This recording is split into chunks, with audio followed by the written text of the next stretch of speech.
ethics is the core, the absolute core for me in legal practice. That's where it all starts. Because if you can't practice in an ethical manner, or you don't have ethics, you're going to get yourself into trouble. It is heartbreaking to see legal practitioners that worked hard, they've studied, just to go and take people's money or being unethical. And if I mean unethical, they do work in that is against the Act, the Legal Practice Act, the rules and regulations of the Legal Practice Act, and the Code of Conduct. And trust me when I say that those three go hand in hand. The Legal Practice Act, the rules and regulations, and the Code of Conduct. Because the Code of Conduct determines how you should conduct yourself when in legal practice as a legal practitioner. And here's the interesting part, people. Whether you're practicing or a non-practicing legal practitioner, you fall under the same umbrella. You fall under the same act, rules, regulations, and code of conduct.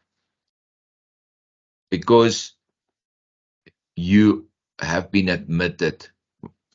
The moment you've been admitted, as I said already, practicing or non-practicing, you're a legal practitioner.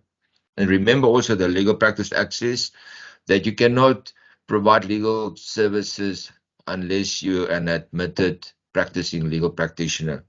I'm not talking about legal advisors that are not admitted. I'm talking about specifically those that are going to practice, deal with the public directly as attorneys, or if you eventually become a trust account advocate. I'm not going to address the issue on trust account advocates. So it's important that we understand that we act in a manner that is appropriate as legal practitioners. These are the 5 aspects we're going to discuss: the general ethics, the universal ethic principles. Those are very important. We're going to elaborate a bit more on them. And then the legal practice code of conduct. We're going to have quite a bit of discussion on specifically special rules in the code of conduct, professional ethics, and then obviously court decorum. Now, court decorum is very important as well because it tells us how we must, or indicates how we must conduct ourselves during court proceedings and how we address each other and how we need to respect each other. Doesn't mean that you are upset with the case of the opposition, that you must be disrespectful towards your opponent, the representative, the other advocate. Or what we do have is, as many of you should know by now, that there are attorneys that have right of appearance in the High Court. So you'll find yourself sometimes argue against an attorney that's got right of appearance. There are quite a number of them in courts. As you can see, in generality, it is a noble and honorable profession. Now, this is where the problem starts. We see these words often being used as noble and honorable, and then we get our colleagues that go and steal people's money, or they lie to clients. And unfortunately, in society, we always have those elements or those people that will enter the profession, they'll abide by the rules to a point, and then they get greedy. As you can see, this quote that I've written here is from Judge Kirk Cohen. And obviously, this quote, I think, was from where the legal practitioner was involved, and that the courts nowadays are much more stricter when it actually comes to disciplining the legal practitioners when they have been non-compliant, but mostly in severe circumstances. The law and ethics goes hand in hand, and the legal practitioner must be honest, objective, and professional. We're going to talk about objective at some stage because we cannot let other people tell us what we must do.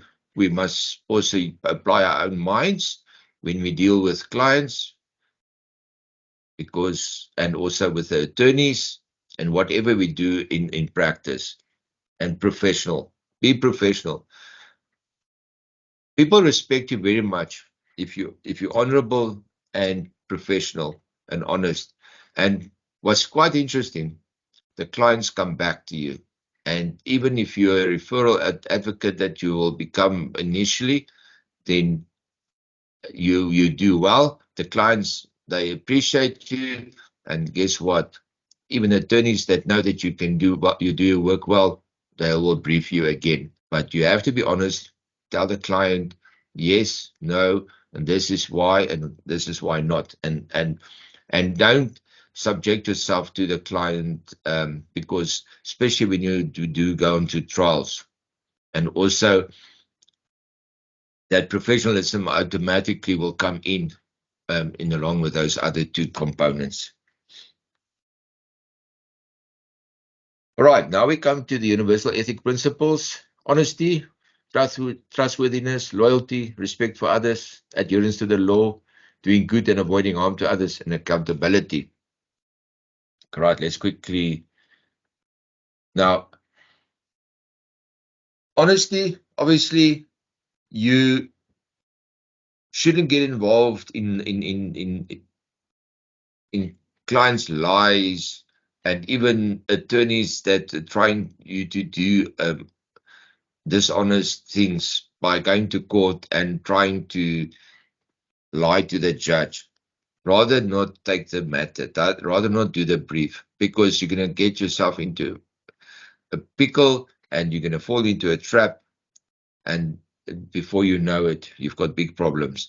So the honesty is important, because you're an officer of the court when you get admitted. The moment you start lying to the court and they catch you out, they will report you. Now, trustworthiness obviously goes hand in hand with the honesty, because if you're not going to be honest, and people catch you out, find you out, who's going to ever trust you? Loyalty, when you deal, your loyalty is firstly to the court, then secondly to the clients. This is how it works. It's a funny system, but it's how it works, because you're an officer of the court. That's why you'll make sure that firstly the court knows you'll address the court on the in the case, on on the merits of the case, for instance, and so forth.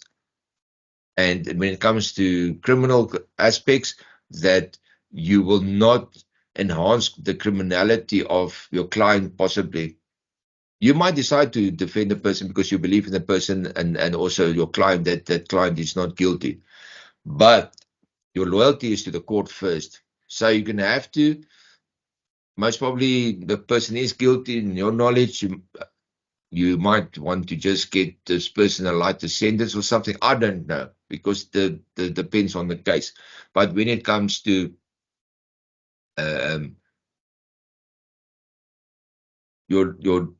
how you're going to present yourself to the court, you must have the consideration the court rules apply first, and then whatever you do is that you must consider the processes of the court first, and obviously the ethical aspects of that.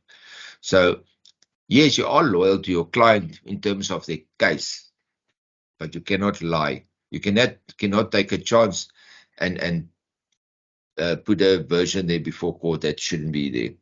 The court also asks you questions. The magistrate, the judge might ask you questions about your client or the case. And and remember, all these things are linked. As we go down, you will see they all link, how they link into each other. And they're very interactive as well. And if you comply with these ethical principles, you'll actually do well in your case. Even if you don't win your case, but you might just have some sort of favorable outcome in your case for your client, it will be beneficial for you and for the court, because then you'll expedite the case, and then you will also literally most probably be successful where you otherwise would not have been successful, because the court can see that you are actually submitting a proper case before it. All right. Respect for others, that's very important. When you're in court, you respect your colleagues, even if you're upset, even if you don't get along, but when you're in court, you respect them. Adherence to the law, I don't even have to say much about this. Adherence to the law is obviously the Legal Practice Act, Code of Conduct, the rules and regulations. There's nothing else to say about that. You don't abide by it, you're going to find yourself in trouble with the Legal Practice Council. Doing good and avoiding harm to others, that speaks for itself as well. Doing good is maybe doing pro bono work and assisting others where you can. I'll give you an example of doing good. When you become a legal practitioner, you usually, as an advocate, you usually end up doing some admissions, admitting your colleagues again. Just imagine that. And then the court might request that you assist in a case just where a person doesn't have representation. Sometimes there are people in court that needs assistance, and the judge may request or the magistrate might request that if you could possibly assist. We must understand everybody has got a right to legal representation in some form. The court appreciates that. And sometimes by doing that, they actually have better favor on you because at least they see that this is what you're supposed to do. And you'll see when you get admitted, you get a long speech. And this is the type of thing that the courts talk about, that you must make sure that those people that can't have access to justice, that you assist. Accountability, very important. You're going to be accountable. I've spoken a lot about the Legal Practice Council and its disciplinary processes, but accountability is not to the Legal Practice Council first and foremost. For me, I think it's first and foremost towards the client. You get briefed by an attorney to represent the client in a matter. So how you present that case, that is where your accountability comes in. So you will account to the client for what you need to do. And also towards the attorney, then you'll be accountable, obviously, to the LPC if there's any misconduct or anything of that state on that. Remember I said earlier when we started this lecture that we're going to discuss the Code of Conduct, specific sections of the Code of Conduct. Section 3 talks about the forms of practices and also talk about legal practitioners and juristic entities. But if you've got a direct conflict with the attorney in terms of an ethical behavior that or unethical behavior that is against the Code of Conduct, I would report that person. You'll be surprised how many legal practitioners actually report each other.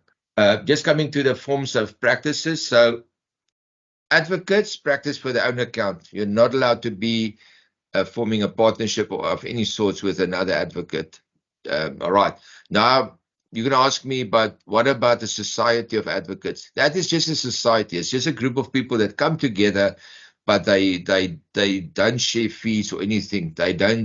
They work under an association umbrella, but they don't share their accounts or anything of that sort. So just don't think it's the same thing as a company or something.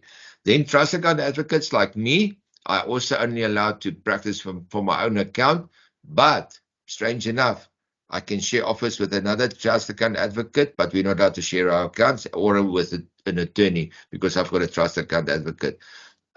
Because I've got a trust account. Legal firms, attorneys, they can be sole proprietors, all right, or they can be incorporated limited liability companies, which is a Section 06 company. Incorporated is Section 06. 07 is a normal company and 08 is a non-profit company. All right. Now, here comes a difference now.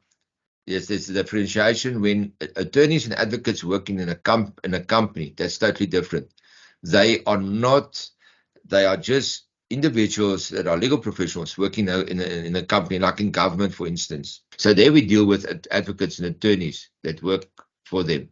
So they don't fall under the same auspices, but they still fall under the auspices of the Legal Practice Council, as I indicated earlier, because they are admitted, whether practicing or not practicing. You'll find that in those organizations, you'll find non-practicing and practicing legal practitioners, but they still fall under Legal Practice Council, although they do not have firms.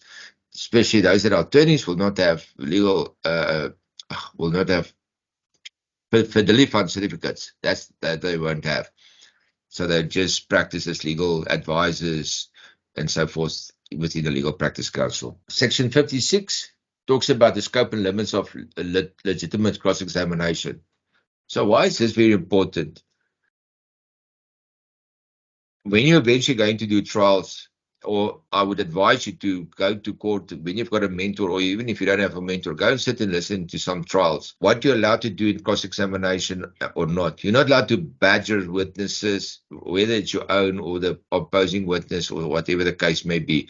There's it is literally a process that you must be careful with. Remember, even your client is a witness in their own case. That section says what and what you cannot do in terms of cross-examination. If you give legal advice and somebody goes and acts on your advice and you have not been briefed, guess what's going to happen? That person can run to the LPC, and then you actually assisted somebody, and I'm talking now even with the public, that person can actually say that you've advised them and this is the case. That's why you rather refer such a person. If you're not getting paid for advice, you don't do it.